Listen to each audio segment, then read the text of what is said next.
రామచంద్రపురం నియోజకవర్గ తెలుగుదేశం జనసేన బీజేపీ ఉమ్మడి అభ్యర్థి వాసంశెట్టి సుభాష్ ఉదయం 7 గంటలకు ద్రాక్షారామం శ్రీ మాణిక్యాంబ సమేత భీమేశ్వర స్వామివారి సన్నిధిలో ప్రత్యేక పూజలు నిర్వహించి ఆశీర్వాదాలు తీసుకుని ఉదయం 8 గంటలకు ర్యాలీగా బయలుదేరి నామినేషన్ సెంటర్ కు చేరుకున్నారు. మధ్యాహ్నం 2 గంటలకు రామచంద్రపురం ఆర్డీఓ కార్యాలయంలో నామినేషన్ దాఖలు చేశారు. ఆయన వెంట అమలాపురం ఎంపీ అభ్యర్థి గంటి హరీష్ మాథుర్ ఉన్నారు. ఈ నామినేషన్ ప్రక్రియలో 15,000 మందితో ర్యాలీ కొనసాగిందని వచ్చిన వారందరికీ ప్రత్యేక కృతజ్ఞతలు తెలియజేశారు. రాక్షస పాలన పోవాలి, రామరాజ్యం రావాలని ఆయన కోరారు. ఈ కార్యక్రమంలో వాసంశెట్టి సత్యం, పోలిశెట్టి చంద్రశేఖర్, చిక్కాల దొరబాబు, పప్పుల మసెను, రాయపురెడ్డి, రాజా, గంధం, పల్లం రాజు, రామచంద్రపురం నియోజకవర్గం టీడీపీ, జనసేన, బీజేపీ ముఖ్య నాయకులు పాల్గొన్నారు. సైనికులకు, తెలుగుదేశం కార్యకర్తలకు, నాయకులకు, బీజేపీ నాయకులకు, కార్యకర్తలకు ర్యాలీ గౌరవించలేదు.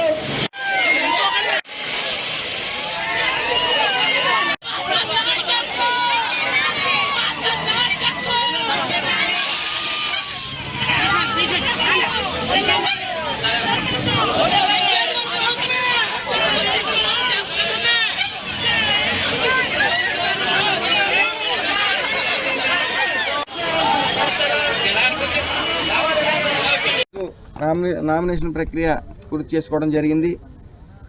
ఈ నామినేషన్ ప్రక్రియలో సుమారు 25,000 మంది హాజరవటం జరిగింది.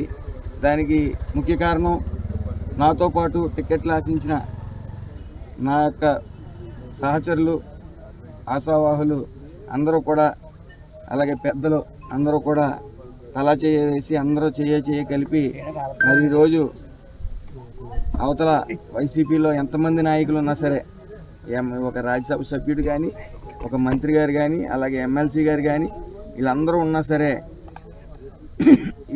మా యొక్క సహచరులందరూ కూడా, మా బీజేపీ, టీడీపీ, జనసేన కార్యకర్తలు అందరూ కూడా చేయ కలిపి ఈరోజు ఈ నామినేషన్ ప్రక్రియని అఖండ విజయం దిశగా తీసుకెళ్లారు. ఎందుకంటే ఈ నామినేషన్ ప్రక్రియలో 20,000 మంది పైబడి బైక్ ర్యాలీలో జరిగినప్పుడు అపశృతులు జరుగుతాయి. ఏమీ జరగకుండా ఆ భీమేశ్వర స్వామి దయవల్ల మరంతా ప్రశాంతమైన వాతావరణంలో అందరిది ఒకే నినాదం, ఈ రాక్షస రాజ్యం పోవాలి, రామరాజ్యం రావాలనే నెపంతోనే అందరూ కూడా, మహిళలతో సైతం అందరూ కూడా రోడ్ల మీదకి వచ్చి నా నామినేషన్ ప్రక్రియకి ఒక జాతరలా జరిగింది.